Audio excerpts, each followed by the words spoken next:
Okay, guys. I'll start off. I was made aware of the Darian Kendrick situation earlier this morning.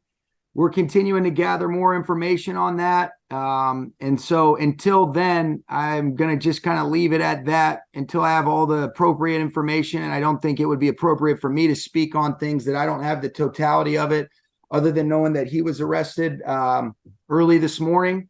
And that's kind of where we're at that. And then I'll open it up to questions. But as it relates to Darian, there's nothing further on that until I have more information that I think would be appropriate to speak on. Start with you, Adam. Yeah, Sean, just like as you are gathering information, do you expect Darian to be able to play or practice this week? It's all about gathering more information, kind of like I had said, and understand the question. But until I have all of the information, it's hard for me to answer anything further, with regards to his status, any of those types of things. Okay, and then an update on Kyren and Ronnie. Yeah, we're still, those guys are gonna, be out for a little bit. Exactly how long we're kind of working through, but it's tough. That's tough information for both those guys who done a really good job, and for our team, obviously. When you say a little bit, is there specific timelines for you? I'll have a little bit more for you guys probably on Wednesday. It's just the day after the game, and so they're kind of coming in, and you're going through your standard operating procedures. But the initial prognosis looks like it's going to be challenging for those guys in the immediate future. Thanks, Sean. You're welcome. Gary. I know you're going to try to ask something, Gary. I'm not adding to it. Well, I mean, if I'm not mistaken, this is the first time that you've had to deal with this as a head coach in terms of this kind of a situation. What does this what's your message to the team? How do you handle this with the rest of your team? Yeah, no, you know what? I think the first thing is, Gary, is in all sincerity, you want to gather the appropriate information, before you speak on things without knowing the totality of it all. And there's still information we're gathering. There's still some things that don't have full clarity.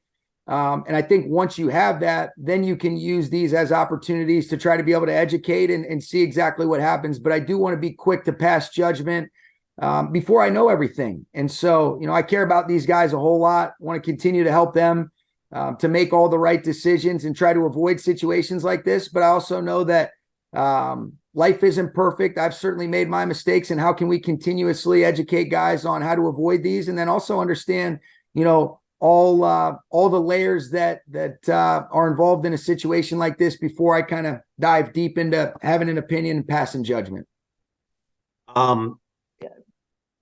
Without projecting what's going to happen, but if in fact Darian wasn't available for practice or the game, who would step up into that role?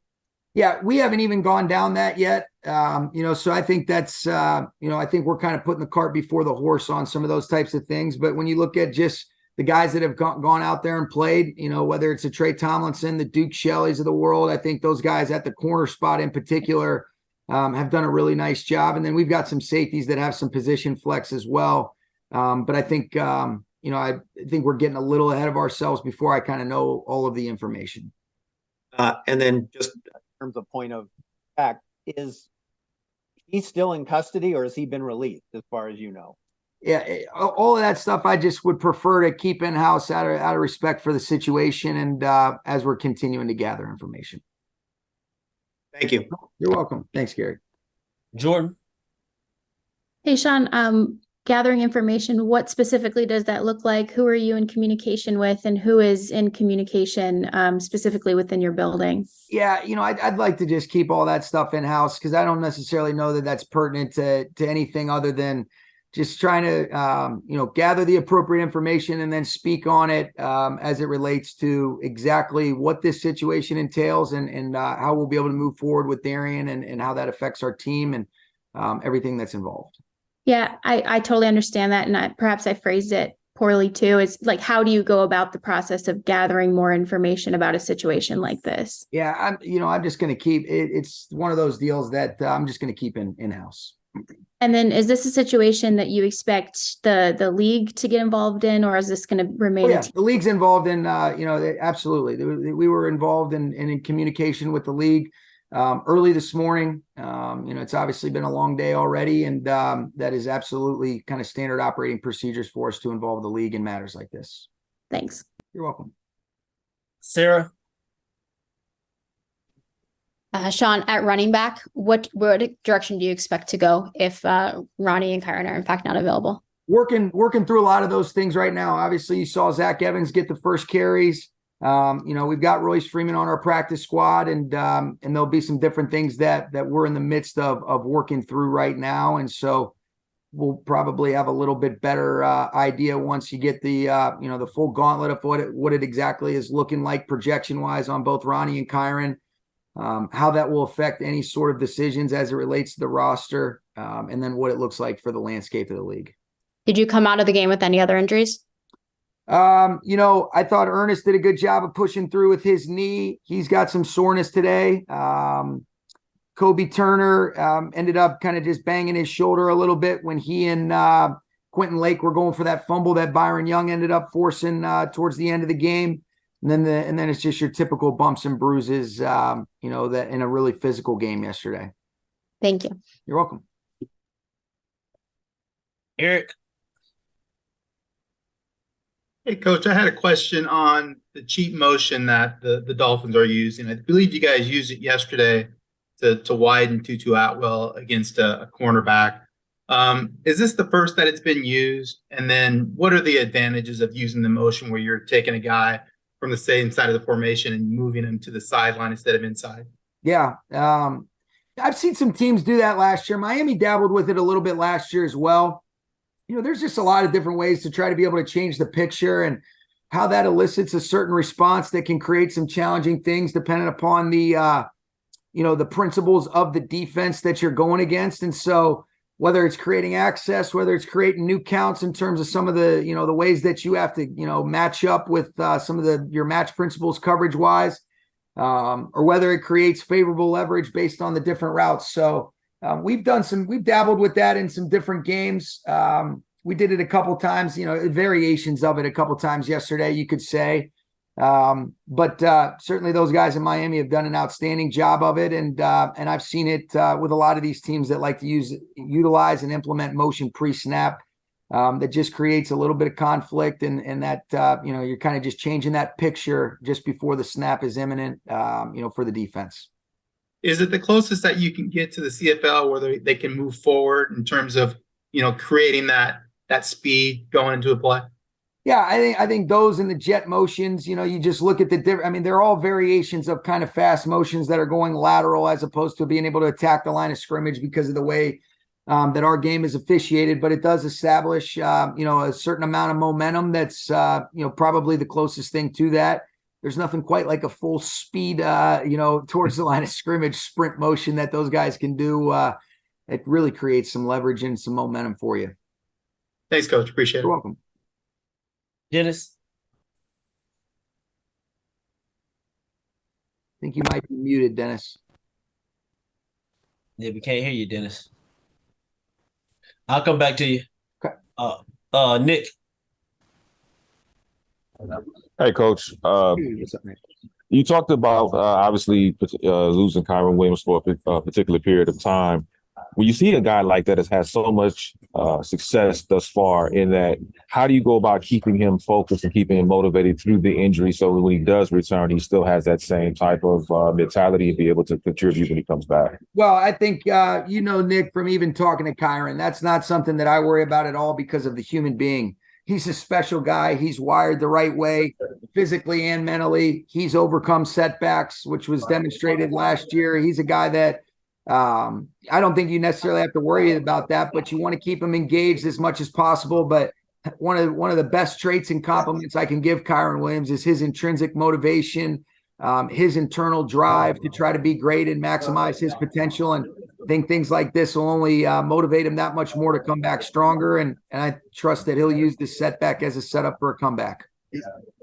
Absolutely. And Puka Nacua, obviously another guy that's had some tremendous success this year. What have you seen? What are some of the things that you have seen that maybe we had not seen, maybe in practice, maybe in the film session, that has really impressed you and really come alive on game days from the stuff that we do witness?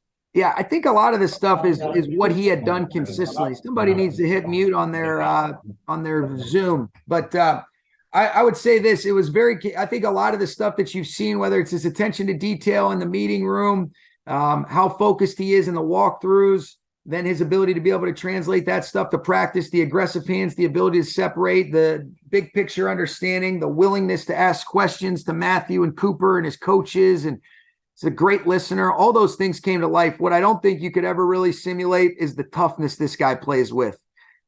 His game day demeanor and disposition, I love it. I mean, he brings a toughness and an element to our offense, especially coming from that receiver room that I think is really hard to find. But when you have it, man, it's a very helpful thing for your offense. And so a lot of the same. And then the stuff that you can't simulate is just the dog that he is on game day.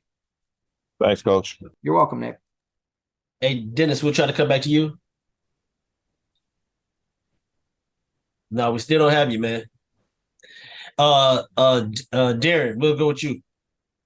Hi, Sean. Darren Gant from Carolina. I was wondering, with Thomas Brown getting play calling duties today, are there particular traits you remember about him that you think make him well suited to this job? And was there a particular moment when he was working for you where you thought this guy's absolutely going to be a play caller in the NFL? Yeah, I think it's just his everyday approach.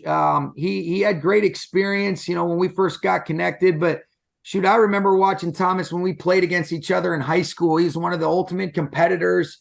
He's always trying to just continue to perfect his craft, whether that was when he was playing or whether that's as a coach.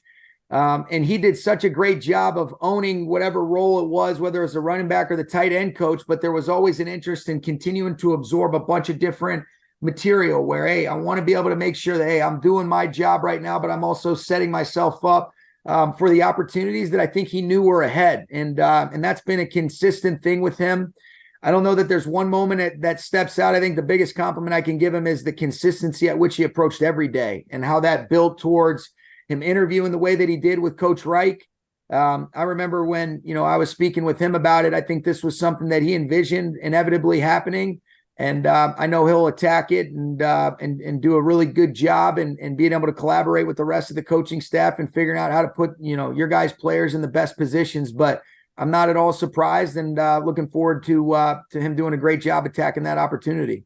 Based on your experience in that role, what's the most important thing for a first-time play caller to kind of be confident in and to get his feet underneath him in that new role? Yeah, I think it's just continuing to play out the different scenarios, making sure that you have a rhythm and a routine and a collaboration with the rest of the coaches. And then if things go off schedule or a little bit differently than what you had planned throughout the course of the game, whether it be situationally or if the opponent gives you some different structures, how quickly can you, use the help around you, be able to put together a plan, communicate it clearly to your players, and then ultimately give them an opportunity to be able to go execute. Because I know those are the things that, sometimes I remember when I first started doing it, those are the things that, I know I had to be able to learn sometimes the hard and humbling way, but he's ahead of the curve. He'll be ready for it. He's called plays before, and I'm very confident that he'll do a really nice job. Thanks, Sean. You're welcome, Darren. David? Yeah, Coach David Newton, ESPN.com in Charlotte. Another question about Thomas. Austin Corbett was telling us today about a time when he was with the Rams that Thomas got into a race in the practice field. Do you remember that moment and what that said about Thomas? When he got into a race? Yeah. I don't remember. What? Tell me the story that Corbs was telling me. I don't know the whole story. I kind of came in the middle of it, but he got in a race with, I think, one of the players. And it just seemed to say a lot about the energy or whatever he brings to the team. Yeah, well, that's the truth. I mean, shoot, you can go back and watch our Washington game during COVID. I mean, he tears his Achilles giving good looks, to our running backs on some of their reads because he's so twitchy. I mean, he looks like a strong safety giving them looks. He tears his Achilles, and then you flash forward, just a couple months later, this guy's on the sideline chasing Cam Akers on a long run. He springs down the sideline, when he still should be in a walking boot. So he is still a G that probably could still take a couple carries and be able to lower his pads and finish strong. He's a competitor. He still is rocked up, I'm sure. he'd be throwing weight around in the weight room. I don't remember the actual race, but I'd never bet against Thomas Brown in any of those types of things. Question: it's a guy that's didn't play quarterback in the league. What's he bring to Bryce Young, a rookie quarterback trying to make his way in the league? Well, I think he's got great guys on that staff that have background of playing quarterback in the NFL, but Thomas has always been preparing himself for that opportunity, seeing the game through the quarterback's lens. What are the reads? What is the timing and rhythm with how you want to play with your feet? What are the different things in terms of how do you want to read certain coverage contours based on the concept? Those were the types of questions, going back to even what Darren was asking, that he was always so inquisitive and wanted to know about and have the ownership of the total picture. And that's why I think, being able to, use the help that you have, but then also the work that he's put in to prepare for this opportunity, he'll be ready to roll. Appreciate your time. You got it. Coach, last one. Dennis is having problems. Nick's going to ask a question for Dennis. Okay, cool. Yeah, I'm Dennis's spokesman for today, Coach. Okay, great, Dennis. He wanted to ask you, your defense was made of a lot of big plays, and how was Ahkello Witherspoon's play early in the game yesterday? What was your assessment of him? Thought he did a good job. We had the one where there was a little bit of miscommunication between he and Fuller that fortunately he was able to kind of panic out of there and be able to get his hand on it. But Ahkello's made a really big impact on this defense through 6 games. Super coachable. He's obviously got great length and athleticism. And I love the way that he lets Aubrey, really just kind of, challenge him, snap in and snap out. I think he's responded really well. And I've been really pleased with Ahkello Witherspoon. I love having him on this team.